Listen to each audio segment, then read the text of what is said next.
Ya, sekarang kita lanjutkan untuk pemrograman pada solusi numerik Runge-Kutta pada pegas, baik itu pegas yang dipengaruhi oleh udara atau pegas yang tidak dipengaruhi oleh gesekan udara. Kita coba running untuk pegas yang tanpa dipengaruhi oleh gesekan udara terlebih dahulu. Jadi di sini B-nya itu atau gaya dari pengaruh pegasnya itu sebesar 0,00. Dengan selang waktunya sama ya, 20 sekon akhirnya, maka nanti akan didapatkan data sebanyak 200 data. Kita coba running.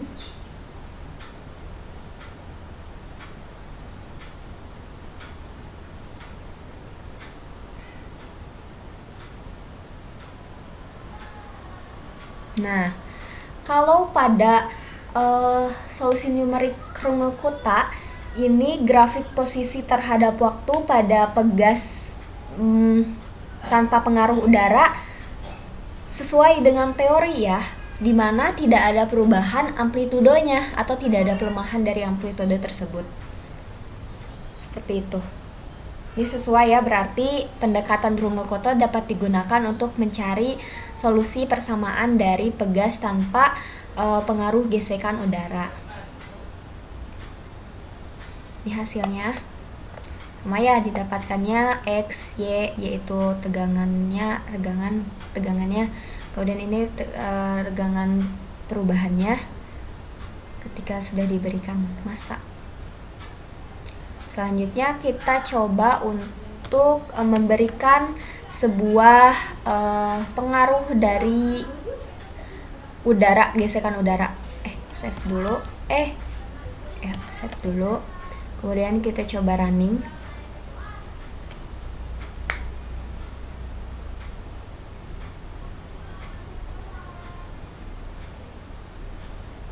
Nah, ini juga sesuai ya dengan teori bahwasannya pada gaya gesek pada osilasi pegas yang dipengaruhi oleh gaya gesek udara itu amplitudenya mengalami pelemahan sampai akhirnya menuju ke nilai 0 sesuai dengan teori. Jadi untuk pegas osilasi teredam dapat digunakan solusi menggunakan metode Euler ataupun metode Runge-Kutta, tetapi berbeda dengan berbeda dengan osilasi pegas harmonik. Dia hanya dapat digunakan keakuratannya menggunakan metode Runge-Kutta saja, karena pada saat menggunakan metode pendekatan solusi Euler itu tidak sesuai dengan teori.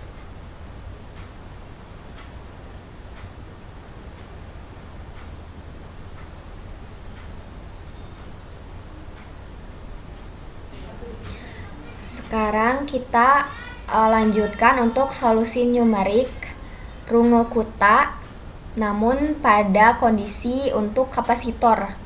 Kondisi yang pertama itu pengisian kapasitornya. Sama ya, kita itu harus mengimport dulu library NumPy sama Matplotlib. Kemudian kita di sini tidak menggunakan Euler, tetapi menggunakan metode Runge-Kutta.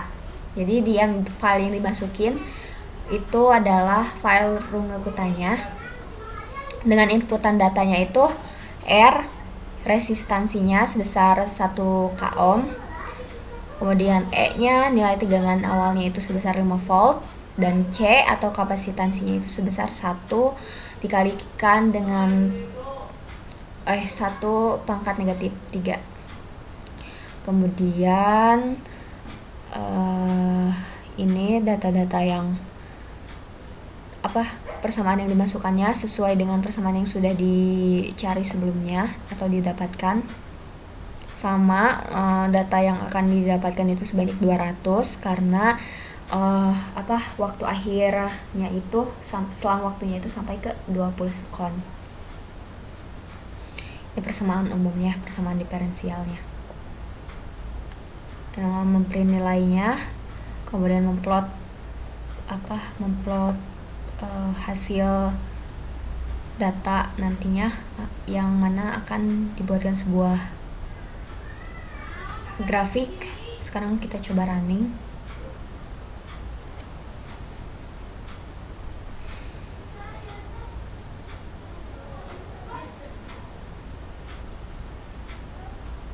Nah,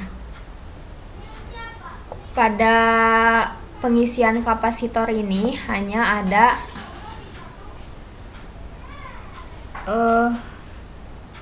tegangan ya. Hanya ada waktu dan tegangannya saja. Tidak ada perubahan tegangan ya. Dan didapatkan grafiknya dari 0, karena dari kosong ya kapasitornya menjadi terisi sampai akhirnya penuh. Karena ini merupakan pengisian dari kapasitor. Jadi nilainya itu akan mendekati nilai E tetapi tidak sampai ke nilai E. Selanjutnya ada solusi numerik Runge-Kutta pada pengosongan kapasitor. Kalau tadi pengisiannya, sekarang pengosongan.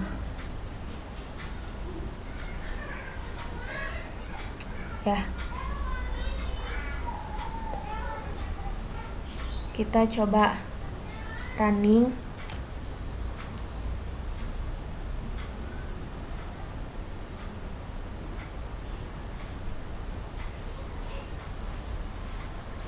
Nah, karena ini pengosongan, jadi dari awalnya itu isi kapasitornya menjadi berkurang sampai terjadi penurunan atau pengosongan dari kapasitornya. Ini grafik yang dihasilkannya. Selanjutnya yang terakhir ada solusi numerik dari Euler, osilasi pegas teredam. Bukan Euler, ini teh menggunakan Runge-Kutta ya, maaf, salah penulisan judul. Ini ya, kita coba running. Tapi ini sedikit berbeda karena ininya 0,05 sekon untuk selang waktu akhirnya. Coba running gimana hasilnya.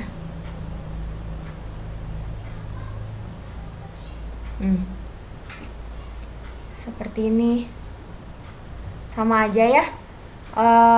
Terjadi perubahan. Kalau tadi di osilasi harmonik teredam, osilasi teredam pembahasan sebelumnya itu amplitudenya berubah menjadi mendekati 0 karena terjadi pelemahan amplitudo. Nah, kalau di rangkaian RLC, osilasi teredamnya itu mengalami penurunan tegangan, pelemahan tegangan sampai akhirnya mendekati 0. Ini masih sesuai dengan teori. Jadi untuk penggunaan metode pendekatan Runge-Kutta ini dapat digunakan dan akurat maksudnya. Sekian pertemuan kali ini. Terima kasih. Assalamualaikum warahmatullahi wabarakatuh. Sampai bertemu di pertemuan fisika komputasi minggu depan, pertemuan ketiga.